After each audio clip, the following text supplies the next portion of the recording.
Well, hello friends, and happy hump day to you. I hope you're having a great day and a great week so far. Welcome to Wednesday's edition of Take 5. Well, hey, this week on Take 5, we are swallowing that hard pill called patience. We're doing everything that we can to try to understand this biblically so that we can be patient as we endure the trials of life. We have drawn this subject that we've been dealing with for a couple of weeks now from Hebrews chapter 6, verse number 12. It says, "Do not be lazy, but imitate those who through faith and patience inherit the promise." If we go through a trying place in life and we act no different than the world, then all of that faith talk we've been doing is in vain. So this patience, it really validates our faith. It really proves to the world that we really are who we say we are.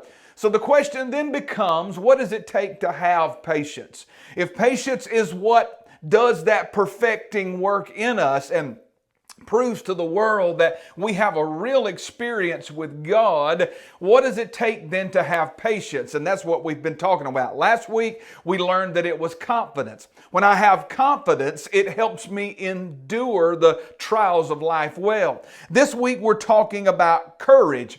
Courage is the ability and the resolve to start and to complete something in the face of pain, danger, and insurmountable odds. And when I have that kind of courage, it helps me endure well. When I'm able to start and finish what's in front of my life, the season that I'm in right now, regardless of the circumstances, that proves that I really do have what I say I have, and that really does add to my patience and then to my faith. Secondly, it is the ability to override fear and accomplish your purpose for the moment and for life. So it's not the absence of fear. It's not the absence of frustration, anger, or any other emotion. That's not what courage is. Courage is the ability to override that and accomplish the purpose God has for your life regardless of circumstances. So we're talking about different people in the scriptures that had to find a way to have courage. We talked about David. We've talked about Joshua. Today I want to talk to you a little bit about Paul. Now, Paul felt in his spirit that he was going to be going to Rome to preach the gospel there.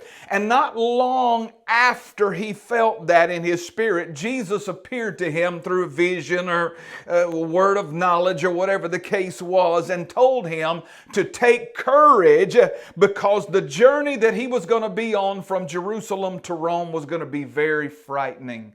Now, God told him in Acts 23:11, take courage, for as you've testified of me in Jerusalem, you're also going to testify of me in Rome.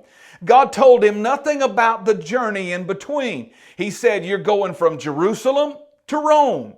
He's always been the Alpha and the Omega, the beginning, the end, the first, the last. He's always been that. He's never talked about the journey. So Paul's responsibility now, in order for him to get from Jerusalem to Rome, is to take courage and endure well.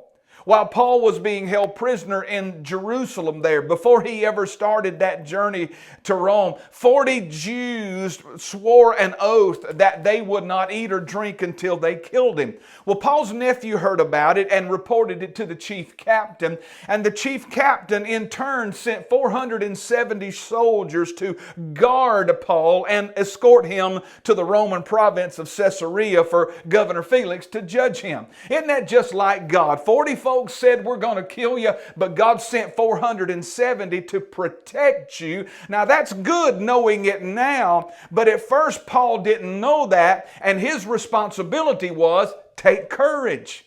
That's what God told him to do. Ananias the high priest and a lawyer named Tertullus went down to Caesarea to testify against Paul. And Paul here now finds himself standing alone. Again, this is not what you would expect of a man that had purpose to fulfill. God said you preached in Jerusalem, you're going to preach in Rome. The last thing you expect to happen is 40 people threaten to kill you, and then you have to stand and testify yourself. Nobody stands with you. But Paul was willing to do that. He took courage and he emboldened himself, and he stood before Felix, and Felix could find nothing wrong. However, Felix feared the people more than he did God, and he put Paul in jail for 2 years, procrastinating Paul's purpose even that much further. Now this is just going contrary to what you would think. I mean, he's got purpose in Rome, but now he's got to deal with the threats on his life. He's got to deal with no one to stand with him, and now he's being put off 2 years having to stay in jail. After those 2 years, he was finally released. He had to go through another governor named Festus and another King Agrippa that was there. And finally, he's put on a slave ship to go to Rome. On there with 276 other people, and most of them are prisoners. Not many weeks into that voyage, a hurricane, a northeaster as they would have known it then, came down upon the Adriatic Sea there and flipped their little ship all around every way you can imagine. 14 days they were without food, without water, without sleeping. They didn't see the sun, the moon, nor stars during that time. They don't have anchors anymore. They don't have the lifeboat anymore. They've done everything they can do. They're several hundred miles off course, and the ship becomes stuck in the sand. And in the middle of all of this, you know Paul must be wondering, am I going to make it? But if you read Acts 27, you find out he knows without a doubt that he will, because in the middle of all of that, Paul himself stands in the midst of those men and says, "Men, now you take courage, because God is going to keep us through this." Well, they end up shipwrecked on a little island called Malta. They're building a fire there. Paul is putting wood on the fire. A snake comes out of the wood that he has, bites him on the hand. He shakes it off in the fire. All of this is going wrong. All of this is upside down compared to what you and I would think on our journey to our purpose with God. Now let's relive it just for a second.